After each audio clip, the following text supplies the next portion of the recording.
speaker in this session is Hywel Lloyd, who's Associate Director for the Environment, Housing and Infrastructure at the Institute for Public Policy Research. My son worked for the IPPR on and off for 10 years, so I have a very high regard for the work that the organisation does, and I'm sure that Hywel will give us some good insights into the switching debate. Over to you, Hywel. Thank you, Roger. Thank you, James. Let's just make sure this is working. Yes, okay. So I'm going to do two things. I'm going to touch on a piece of work that we did in the autumn of last year, which is down here, which was looking at bills as a sort of trigger or a device in the switching sort of setting for people, and sort of comment on some of our findings and experience of that piece of work. And then I've got perhaps a reframing device.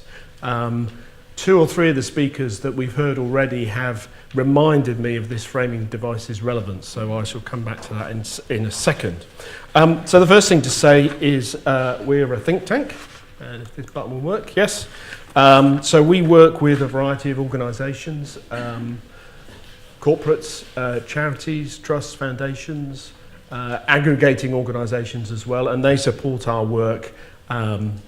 But it's important to say they support our work in a way that gives us the independence to carry out the work that might be triggered by them as a research question, but then we have the opportunity to delve into them. So apart from this piece of work that's in front of you, at the moment we're doing work partly sponsored by CAB on energy efficiency, fuel poverty and the future of eco. So if anybody wants to talk to me about that. And then another piece of work, and I can see a couple of colleagues under the blaring lights who are involved in the income crisis task force that was prompted by a contribution by Empower, and is looking at those things that tip people into acute income crisis because of either the timing or the nature or the volume of the bills that they receive. And clearly that's an increasing issue across the UK. So those are a couple of other things that we're working on at the moment. When I'm doing switching related subject matter, I always ask people, who switched in the last 12 months? Well, that's much more than normal, or general, you might say. For those of you that haven't, how many are you on the standard variable tariff? Or do you know what tariff you're on? Okay, so I just leave that there as an observation about those people who are in the sector and how we engage in some of these things. In terms of the piece of work that we carried out, so that's the sort of project header, as it were. We did a literature review. We engaged industry in a round table. Some observations. It's important to, in a sense, bear in mind the context in which you're working, and if this clicker would work, there we go.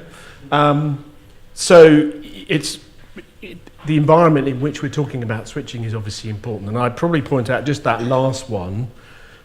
What's the political and sort of policy philosophy in which we're operating? And clearly some of the things that the Labour Party is currently saying are maybe opening up to question whether that philosophy is the most appropriate one going forward. James has touched on technology. Maybe that would be part of reframing the debate over the next 5 to 10 years. So it's important to think about the environment and the sort of policy ecosystem, if I can call it that. We also did a focus group, 2 focus groups with 12 people. So to start with, we talked to them about their experience of bills, what they felt about bills, how they interacted with their bills, what bills were easier or more accessible, more comfortable to use, you might say, and which ones were challenging. And what was quite interesting in that, you might say, is just quite how much attention people do or don't pay to their bills. The contrast between people on prepay who have a sort of precise understanding of their energy use and how that plays out. And the challenge that a lot of people face, and this is a cross-sector group of people, about the variability of a bill and how that can affect their budgeting over a week, over a month, over a year. And that was definitely a particular concern that touched people. So in those focus groups, it really reinforced some of the message we saw in the videos about how much time you had to put into the process of switching, how much engagement was required as a sort of entry level before you could even then think through what was the most appropriate solution for you. The hands that went up earlier when I asked the question about switching was broadly similar for that group. So having done a first session with them, we then invited them back, and that slide is deliberately blank, I'll tell you why in a second.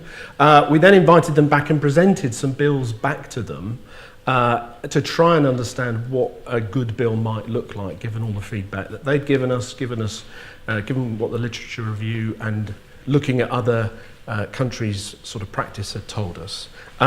So we started to try and simplify bill. I just wonder if I could ask people, who knows what the 105 number is? Interesting. So the 105, if you dial 105, there's one lady over there I think I can see. I'll tell them, but so if you have a power cut, you ring 105.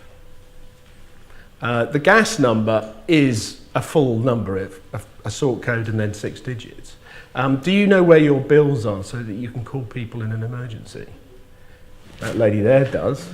How many people here run their energy off their phone? Hardly one or two people at the back, maybe one or two people at the front.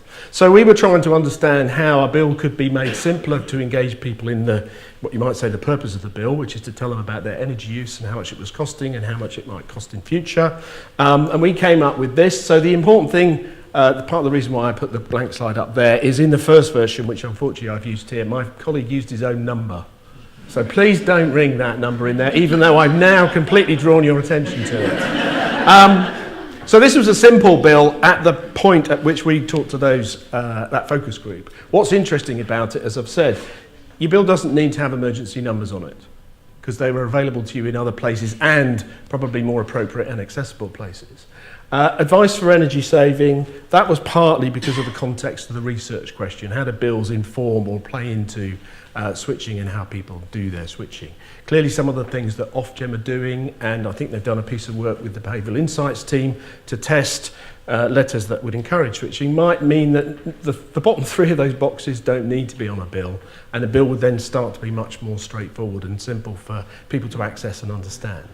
That wouldn't solve the problem that many people have, but it might reduce some of the barriers and challenges to switching and engaging in energy that some people clearly are presenting or presented with. So the other thing I wanted to come on to, and I apologise for this not being the best diagram, quite a lot of them are copyright protected and I didn't have time to get our own, but this is a graph of Everett Rogers' diffusion of innovation theory curve. Anybody come across diffusion of innovation? One or two people have. So I put this up as a sort of way of understanding or reframing who we're dealing with. And I accept Linda's point about not trying to put people into blocks, but I've always found, I've always found this to be fascinating. I think, was it you, Linda? 14% of the population aren't online. In this theory, he talks about 16% of the population being laggards and not engaged in a system. Now that sort of feels like that's what's going on in digital access in this country. So it's quite a fascinating theory. One of the things it talks about, so you've got innovators and early adopters here. These are the people who are engaged because something's interested, they want to keep up with the Joneses. And the conversation with these people is often framed as a conversation about scarcity. If you don't get in, somebody else will get it. And you sort of think, okay, well that's a switching conversation. That's really pulling these people in. I think if the current stats for the population or the proportion of population that switch, well, 60, you can't quite see these numbers, 16%, 34%, 34%, 13.5%, 2.5%. If you looked at how many people switch and what the sort of stable population of non-switchers or people on standard variable rate is, it's sort of about here. So we've only started to get into this major part of the population. And these people are not interested in the scarcity argument. They're interested in social norms, stability, and low risk. And the number of people at our focus group who were concerned about not the cost exchange, but the potential for loss of switching, either because they made the wrong choice in the deal they took, or, and I think a couple of speakers earlier talked about it in terms of banking, what happens if it doesn't work properly? Now for me, I'm a relatively well-paid person with a relatively wealthy sort of situation. If my energy switch goes wrong, I've got lots of things I can do about it. But if you're vulnerable from an economic point of view, you don't have that room for manoeuvre to respond. So you might that might in part explain why you're on this side of the equation.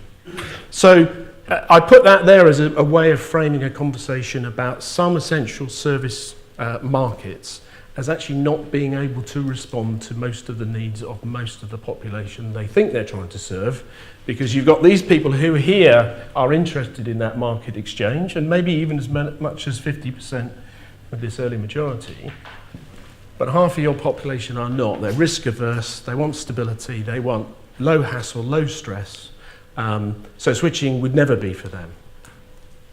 So I'll leave that there. Thank you.